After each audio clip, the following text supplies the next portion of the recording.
نور بنانا. تو پھر وہ نور انگلیوں میں نہیں گیا، باہر نہیں گیا، سیدھا خون میں چلا گیا نا.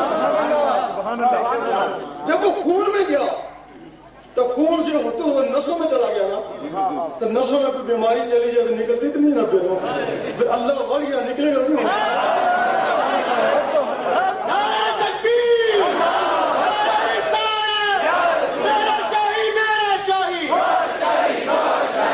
نسوں سے نکلتا ہوا تمہاری جو روح ہے نا وہ تمہارے اندر ہے، نسوں میں ہے نا، وہ نور نسوں تک پہنچ گیا، روح تک پہنچ گیا نا. جب روح تک پہنچا تو روح بیدار ہوئی، انہوں نے اللہ اللہ کرنا شروع کر دیا. پھر تم سوتے رہے اور وہ اللہ اللہ کرتے رہے. سلطان صاحب فرماتے ہیں کہ سوتے ہو تو سوتے ہو جا کر. کچھ لوگ ایسے ہیں جو جا کر ساری رات عبادت کرتے ہیں لیکن سوئے ہوئے میں شامل، اور کچھ لوگ بستروں پر سو رہے ہیں ان کے دل اللہ تک. اور پاک فرماتے ہیں ہم سوتے ہیں ہمارے دل نہیں. حضرت علی نے کچھ اور فرما دیا. ان کا یہی کہنا ہے کہ مرشد کا دیدار بہو میں لگ کر حضور پاک فرماتے ہیں ہم سوتے ہیں ہمارے دل نہیں سوتے. حضرت علی فرماتے ہیں ہم سوتے ہیں ہماری آنکھیں نہیں سوتی. ہم سوتے ہیں دل ہماری آنکھیں حضور پاک کا دیدار کرتے ہیں. اب پھر کیا ہوا کہ تم قبر میں چلے گئے نا تو وہاں بھی اللہ کرتی رہی نا. تو یوم محشر میں چلے گئے تو وہاں بھی اللہ کرتی رہی نا. جانا اس روح کو اترے نا، اس روح نے اللہ کیا نا. حدیث شریف میں ہے جو ادھر اندے وہ ادھر بھی اندے. اگر تو ادھر اللہ سیکھی تو ادھر اللہ کا کیا کہے گا.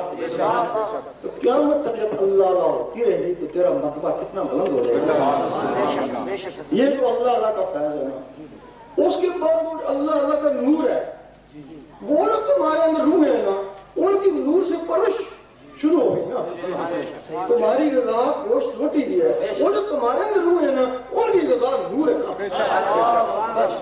کچھ لوگوں نے ان کو نار دی وہ جادوگر ہو گئے، کچھ لوگوں نے نور دیا وہ نوری ہو گئے، ولی ہو گئے.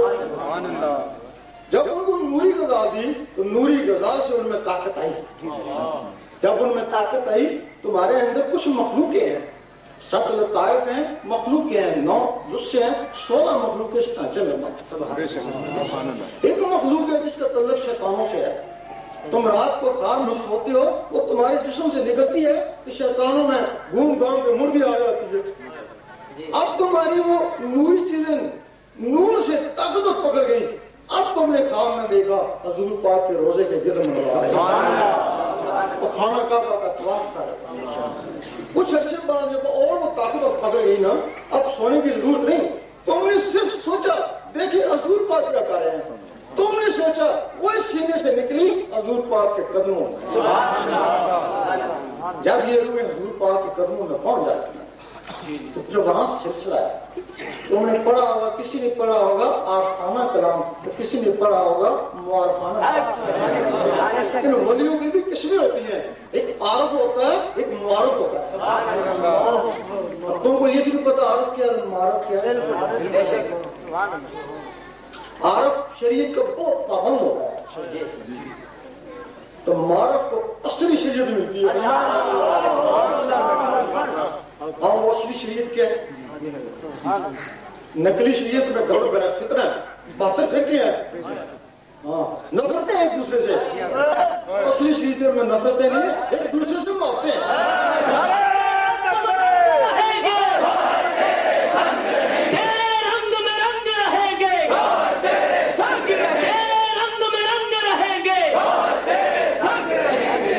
اچھا عارف کیا ہے؟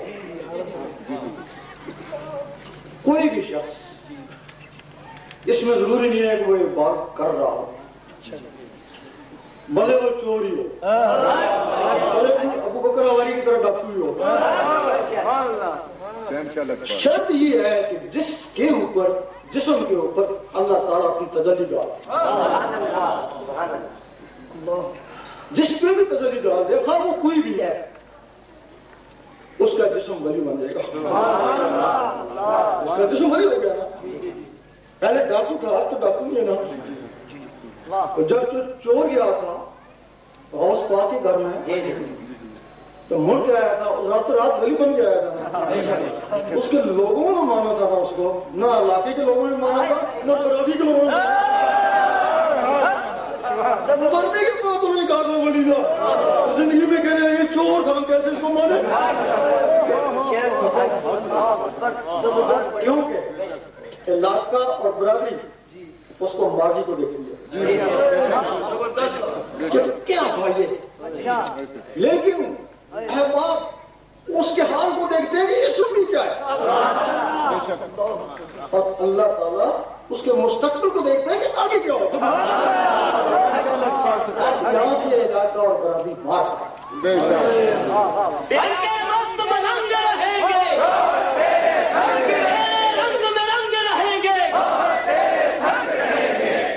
اب اس کا جسم ولی ہو گیا، جسم کے اوپر تجلی پڑی، اس کا جسم حضور پاک کی محفل میں جا سکتا ہے کیونکہ اس کا جسم ولی ہو گیا۔ سبحان اللہ، سبحان اللہ۔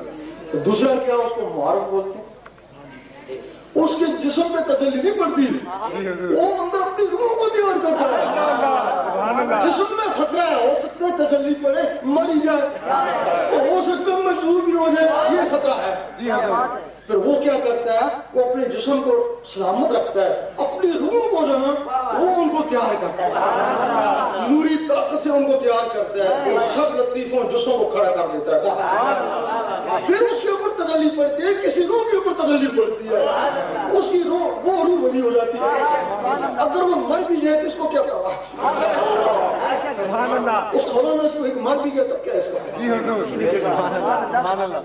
اب کیونکہ اس کی روح میں تجلی پڑی نا، اس کی روح ولی ہوگی نا، اب اس کا جسم حضور پاک کی محفل میں نہیں جا سکتا۔